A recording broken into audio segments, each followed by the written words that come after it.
बाबर, रिजवान, नसीम तीनों की छुट्टी हुई है, तीनों से मेरा क्या लेने देना। हालांकि घटिया परफॉर्मेंस थी, इंतहाई बदबूदार नालायकी वाली परफॉर्मेंस देकर भी ये पाकिस्तान की शर्ट पहने हुए स्टेडियम के अंदर हग रहे थे, तो फिर इनका निकालना तो बनता था कि नहीं बनता था। लेकिन यहाँ पर तुम लोग मुझे क्रिटिसाइज कर रहे थे, तेरी वजह से बाबर को छुट्टी दे दी, और तेरी वजह से रिजवान को छुट्टी दे दी, और तेरी वजह से नसीम, और मेरे मामा के लड़के जो मैं इनको सपोर्ट करूं या फिर इनको हटाऊं। भाई पाकिस्तान के लिए परफॉर्म करो, कोई वर्ल्ड कप जीतो, कोई इंडिया के खिलाफ मैच जीतो, कोई अफगानिस्तान को हराओ, कोई ऑस्ट्रेलिया को हराओ, तो हम भी माने। साला इंडिया के सामने जाते इनकी टट्टियां निकल जाती हैं, इंडिया के सामने जाते इनकी शलवारें उतर जाती हैं, और ये पाकिस्तान के बने पड़े हैं सुपरस्टार कि हम हैं जी सुपरस्टार, हमें आके सपोर्ट करो। बाबर हो, रिजवान हो, सबकी तरह ऐसी की तैसी करते हैं, और कौन कौन जो है सिलेक्ट होना चाहिए था नहीं हुआ, या फिर किस किस को सिलेक्ट ना करके बहुत अच्छा किया, सब कुछ डिटेल में बात करते हैं। लेकिन अभी तक आपने चैनल सब्सक्राइब नहीं किया तो सब्सक्राइब करो, सब्सक्राइब करते बेल आइकन दबाओ। पाकिस्तान के दो भले सुपरस्टार्स, बहुत ही शानदार और अति उत्तम खिलाड़ी, जिसमें सबसे आपको पता है कि पहले बाबर और रिजवान आते हैं, और इनकी सिलेक्शन ना होना यह पहली दफा ऐसा हुआ कि पिछले 10 साल के अंदर बाबर किसी पाकिस्तान के टूर्नामेंट के अंदर, पाकिस्तान के बल्कि आप एशिया का भी टूर्नामेंट ले रहे हो ना, इंटरनेशनल तो है ना, ये पहली बार ऐसा हो रहा है बाबर आजम उस टूर्नामेंट के अंदर पार्टिसिपेट नहीं कर रहा। हालांकि इससे पहले जितने टूर्नामेंट्स हुए हैं बाबर मोस्ट में एज एन कैप्टन ही खेला है। 2021 world cup captain, 2022 Asia cup captain, 2022 world cup कर लिया। एशिया कप के लिए अब सिलेक्टर्स उनको सिलेक्ट करेंगे तो पाकिस्तान के लिए तो मुश्किल होगी, इस पर बात करेंगे। और बात करेंगे बाबर और रिजवान के हवाले से। हाँ जी, फैंस जो है वो बड़ा क्रिटिसाइज कर रहे हैं पाकिस्तान क्रिकेट बोर्ड को। एक टाइम पर कहते थे यार इनको निकालो, ये स्लो खेलते हैं, अब जब निकाल दिया तो क्रिटिसाइज कर रहे हैं कि भाई इनको क्यों निकाला, इस पर भी बात करेंगे। तो अगर आप हमारे चैनल पर पहली बार आए, चैनल को अभी सब्सक्राइब करें, और साथ ही पहले बात का आगाज करते हैं नंबर 1 खबर के साथ जो हमारे पास आ रही है। तो सबसे नंबर 1 खबर आ रही है हमारे पास, यही आ रही है कि इंडिया ने जो है, पाकिस्तान ने अपना 17 रुकनी स्क्वाड जो अनाउंस कर दी है। क्या इंडिया भी अपना जो है 17 रुकनी स्क्वाड अनाउंस करेगा? क्योंकि इंडिया में बड़ी चीजें चल रही हैं, अय्यर के हवाले से कंफर्मेशन नहीं हो रही है, शबनम गिल का कोई पता नहीं है कि वो स्क्वाड के अंदर जगह बना पाते हैं या नहीं, जयसवाल को तो पहले ही उन्होंने बाहर कर दिया है। तो भाई क्या लगता है 17 रुकनी होगा?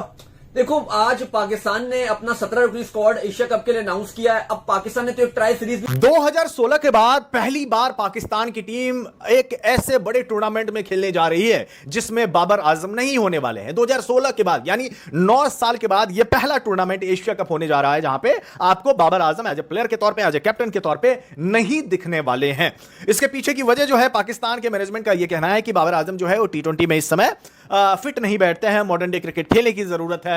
और बयानबाजी भी हुए थे प्रेस कॉन्फ्रेंस में जहां आकिब जावेद ने यह बोला था कि BBL का कॉन्ट्रैक्ट है, बाबर के पास वहां जाए, परफॉर्मेंस दे और उसके बाद जो है टीम में कमबैक करे। लेकिन सवाल यह भी आ जाता है, जो पाकिस्तान के मोस्टली जर्नलिस्ट वगैरह ये कहते रहते हैं कि बाबर खराब प्लेयर है, वो फिट नहीं बैठते हैं टीम में। मैं मान लिया, ठीक है, ओके भाई, ठीक है, लेकिन भाई आपके टूर्नामेंट जो हरवाए हैं, अकेला बाबर थोड़ी हरवाया, आपके बॉलर ने भी हरवाया हुआ है ना। आपके बॉलर, इंडिया आता है, 50 ओवर का वर्ल्ड कप होता है, वहां पे एक बॉलर 550 रन देता है, दूसरा बॉलर 550 रन देता है, 1000 रन से ज्यादा दे देता है, डेथ ओवर्स में बहुत ज्यादा मार खाता है। तो वो बॉलर क्यों है टीम में, मुझे ये समझ में नहीं आ रहा है। इसको ड्रॉप क्यों नहीं किया? शाहीन अफरीदी, हारिस रॉफ का आप मुझे बता दें कौन सा मैच जितवाया हुआ इन्होंने? पाकिस्तान ने अपना एशिया कप और ट्राई सीरीज का स्क्वाड अनाउंस कर दिया है। ये जो स्क्वाड आया है सबको पता था, पूरे पाकिस्तान को पता था, इवन के पूरे एशिया को पता था ये स्क्वाड होगा। लेकिन एक उम्मीद थी, एक उम्मीद की किरण थी कि शायद सीनियर को चांस मिल जाए, शायद कंडीशंस देके सीनियर को चांस मिल जाए, कंडीशन की वजह से सीनियर आ जाए। लेकिन इस स्क्वाड के अंदर बाबर आजम और रिजवान आपको नजर नहीं आएंगे। बहुत सालों के बाद किसी बड़े कंपटीशन के अंदर बाबर और रिजवान आपको नजर नहीं आएंगे। लेकिन शॉकिंगली जहां पे आप लोग रीसेंट फॉर्म की बात करते हैं कि रीसेंट फॉर्म की बेस के ऊपर पाकिस्तान का स्क्वाड बना है, वहां पे उसी स्क्वाड के अंदर आपको खुशदिल शाह जैसा नाम देखने को मिलता है, जिसका 35 T20 मैचेस के अंदर सिर्फ और सिर्फ कितने का स्ट्राइक रेट है आपको पता है? 104, 105 का। उसका रोल क्या है? उसका पाकिस्तानी टीम में रोल किया, उसका रोल है एज अ फिनिशर।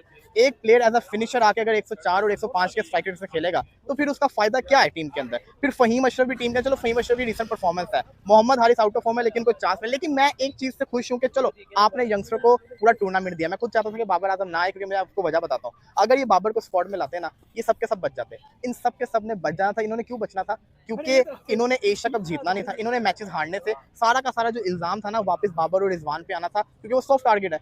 लेकिन अब क्योंकि इनको पता है, कैप्टन 2023 एशिया कप कैप्टन, 2023 का वर्ल्ड कप कैप्टन, 2024 का वर्ल्ड कप कैप्टन, तो बाबर ने ज्यादातर कैप्टन ही रिप्रेजेंट किया है। लेकिन लेकिन लेकिन मसला यहां पर यह आ गया है कि अब बबरों को कोई प्लेयर के तौर पर कोई घास नहीं डाल रहा। यार बाबर आजम के साथ इतनी गंदी नाइंसाफी क्यों की? मुझे इसका जवाब चाहिए कि मेरे बाबर के साथ इतनी गंदी नाइंसाफी क्यों की? वो बेचारा इस टाइम के ऊपर मरने का ना सोच ले। मेरे को तो ये डर लग रहा है, इतना अच्छा खिलाड़ी है पाकिस्तान का, इतना बड़ा सुपरस्टार है, इतना बड़ा सुपरस्टार है पाकिस्तान का, और तुमने उसको ऐसे ही एशिया कप के स्क्वाड से लात मार के निकाल दी। कोई शर्म हया नाम की कोई चीज है?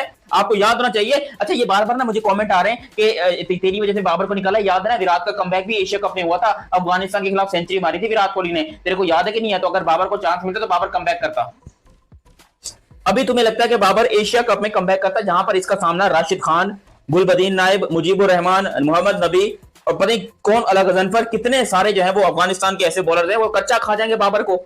और इंडिया की तरफ से भी देखो तो कुलदीप यादव, वरुण चक्रवर्ती, पता नहीं कौन कौन, रवि बिश्नोई, कौन सिलेक्ट होता है कौन नहीं होता, वो भी कच्चा खाने को तैयार बैठे हैं। अबे मैं कह रहा हूं शुक्र है, धन्य है भाई ये पीसीबी वाले, बड़ी अच्छा डिसीजन लिया कि बाबर को बाहर कर दिया, वरना बाबर ने जिस तरीके से एक्सपोज या फेल होना था इस टूर्नामेंट के अंदर, बाबर जिस तरीके से बर्बाद होता, कोई उसका पूछने वाला ना होता। यहां पर हम फिर मुझे लगता है कि बाबर के अपने घर वाले उसको घर से भी निकाल देते अगर बाबर आजम यहां पर भी जो है किस तरीके से फेल हो जाता। वहां पर खेलनी है, लेकिन इसमें कोई ऐसी बात नहीं बताई गई कि ये रिजर्व खिलाड़ी होंगे 2 या कुछ और होगा।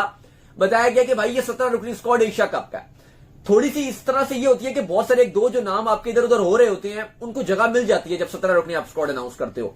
तो पाकिस्तानी क्रिकेट बोर्ड की ने तो ये बात, जो आकिब जावेद, तो उन्होंने तो ये बोला कि हमें ऊपर से इजाजत मिली हुई थी, जो एशियन क्रिकेट काउंसिल है उसने बोला था कि 17 रुकनी स्क्वाड हो। अब उसका एक रीजन ये भी था जो हम आपको लगातार बता रहे थे कि शायद इस बार एशिया कप का स्क्वाड लेंथी हो, 16 रुकनी पहले नाम आ रहा था, शायद 16 रुकनी की इजाजत मिले। वजह ये थी कि एशिया कप थोड़ा लंबा है, एक तो गर्मी बहुत होती है सितंबर में सॉरी यूएई में, फिर दूसरी एक रीजन ये थी कि चूंकि इस बार टीम्स भी 8 हैं, मैचेस भी ज्यादा हैं, तो इसलिए भी शायद स्क्वाड जो थोड़े से लेंथी, थोड़े से ज्यादा रखे गए हैं, मतलब 2 एक्स्ट्रा रखे गए थे नाम। पाकिस्तान का स्क्वाड तो कुछ ऐसे है, सलमान अली आगा कप्तान है, इब्रार अहमद, फहीम अशरफ, फखर जमान, हारिस रऊफ, हसन अली, हसन नवाज, हुसैन तल्लत, खुदिल शाह, मोहम्मद हारिस, हसन नवाज, मोहम्मद नवाज, वसीम जूनियर, साहिबजादा फरहान, साइम अयूब, सलमान मिर्जा, शाहिन शाह अफरीदी और सुफियान मुकीम। अब इस पे यह है कि ऑलमोस्ट आपने सारे नाम कवर कर लिए, कोई ऐसा नाम नहीं जिसको आपको गया जिसको होना चाहिए था या उसको होना चाहिए था। मास्टर जो बाबर रिजवान की एक डिबेट है वो अलग है, जो हम आपको लगातार बता रहे थे कि बाबर हो गए, रिजवान हो गए, नसीम शाह हो गए, ये तीनों नहीं होंगे। बाबर आजम को कंसीडर जरूर किया जा रहा था, लेकिन सब्जेक्ट टू इंजरी रखा जा रहा था फखर जमान की। अगर फखर जमान इंजर्ड हुए तो उनको रखा जाएगा, लेकिन बाबर की जो फॉर्म थी वो इतनी खराब रही कि फिर सिलेक्शन कमेटी ने कहा कि नहीं भाई, बाबर आजम की जगह नहीं बनेगी। अब इस पर फैंस तो बहुत ज्यादा गुस्सा दिखाई दे रहे हैं, सोशल मीडिया में भी बात कर रहे हैं, लेकिन बात वही है कि जो फॉर्म चल रही थी बाबर आजम की वो खराब थी, और रिजवान का भी यही हाल था, रन नहीं बना रहे थे। लास्ट 6-7 साल से दोनों हर इवेंट में खेल रहे थे, और पहली बार ऐसा हुआ है पिछले 6-7 साल से कि दोनों ही आपको किसी बड़े मल्टीनेशनल इवेंट, एशिया कप या आईसीसी टूर्नामेंट से बाहर होते हुए नजर आए। और फर्स्ट टाइम ये हुआ है 6-7 साल में कि दोनों ही अली साहब नजर नहीं आ रहे। ठीक है, फॉर्म नहीं थी, इनकी मौजूदगी में भी कुछ हम हासिल नहीं कर रहे थे, इंडिया से भी 1 साइडेड मैच ही हार रहे थे। प्रेशर वाला मैच मुझे बताए यार कोई, मतलब मुझे भी समझ में नहीं आ रहा है। तो अगर सारा चिट्ठा, सारा ठीकरा जो है वो बाबर आजम पे फोड़ा जा रहा है, तो कुछ तो मतलब बॉलर्स पे भी बनता है ना। आपके बॉलर्स का तो शाहीन का जो पेस था वो 150 तक जा रहा था, वो तो अब 130-135 तक ही लटक जा रहा है। तो भाई स्किल्स वाइज में स्पीड भी घट गई है, परफॉर्मेंस भी ऐसा नहीं है। आप न्यूजीलैंड गए थे, शाहीन अफरीदी को मार मार के भुर्ता बना दिया था। आप मुझे बताओ, उनके जो बैट्समैन टीम साइफर्ट वगैरह थे, आपके सारे बॉलर्स की जम कर कुटाई हुई थी। तो जब बॉलर्स आपका खराब परफॉर्मेंस दे रहे हैं, बावजूद इसके वो टीम में आ जा रहे हैं, और एक अकेला बैट्समैन पे ठीकरा फोड़ रहे हैं कि नहीं इन्होंने ही सब कुछ किया, ये तो गलत है ना। ये फिर प्रोपेगेंडा एजेंडा हो गया, मतलब ये एजेंडा हो गया। अगर आप बॉलिंग अटैक भी देखेंगे ना पाकिस्तान का, जो पिछले 4-5 सालों से रहा है, वो लाहौर कलंदर्स के प्लेयर्स रहे हैं, लाहौर कलंदर के प्लेयर रहे हैं उसमें। तो आपकी अगर बॉलिंग अटैक ही बहुत ज्यादा, अभी 3rd ओडीआई मैच हुआ था, वहां पर 8 ओवर में 110-118 रन दे दिया था पाकिस्तान के बॉलर ने, आखिरी के 8 ओवर में। तो जब आपके बॉलर ने इतना ज्यादा घटिया परफॉर्मेंस पिछले 4-5 साल से किया, आप फिर एक बड़े टूर्नामेंट में उसी बॉलर के साथ जा रहे हैं, ये तो समझ से बाहर है भाई। अकेला बाबर पे या अकेला मतलब किसी एक प्लेयर पे ठीकरा फोड़ना हार का कि आपने हरवाया है, ये तो फिर गलत है ना भाई, ये तो गलत है। स्टैट्स और सब चीज लॉजिक वाइज भी अगर देखा जाए, जैसे आप बाबर आजम के स्टैट्स दिखाते कि उनका ये रन नहीं बना है, ऐसा नहीं किया, स्ट्राइक रेट ऐसा है, तो भाई फिर तो शाहीन अफरीदी का भी दिखाएं, आप हारिस रऊफ का भी दिखाएं, उनका भी परफॉर्मेंस कुछ खास नहीं है। बड़े टूर्नामेंट में, बड़े मैच में आप दिखा दें यार, बड़े टूर्नामेंट के बाबर रिजवान नहीं है, तो अब इनको खेलना पड़ेगा, अब हर बंदे को परफॉर्म करना पड़ेगा। जब बाबर और रिजवान पाकिस्तानी टीम में हुआ करते थे, पाकिस्तान मैच एशिया कप के लिए पाकिस्तान का स्क्वाड का नाम आ चुका है, और सबसे बड़ी बात यह रही कि बाबर आजम और रिजवान इस स्क्वाड में शामिल नहीं। ये पहली बार ऐसा हो रहा है कि 16 साल के बाद कि बाबर आजम और रिजवान के अलावा कोई बड़ी सीरीज़ या बड़ी टूर्नामेंट पाकिस्तान खेल रही है। और ये एक दुर्भाग्य की बात भी ये है कि इतनी बड़े खिलाड़ी को उन्होंने अपने टीम में शामिल नहीं किया और सब दूसरे प्लेयर के साथ आ गए। इसी बात को लेकर पाकिस्तान मीडिया क्या कह रहे हैं आपने यहाँ पर सुन ही लिया होगा। आपका क्या कहना है ज़रूर कमेंट करके बताएं, और ऐसे मज़ेदार वीडियो के लिए इस चैनल को सब्सक्राइब करें और इस वीडियो को लाइक और शेयर भी ज़रूर कर देना।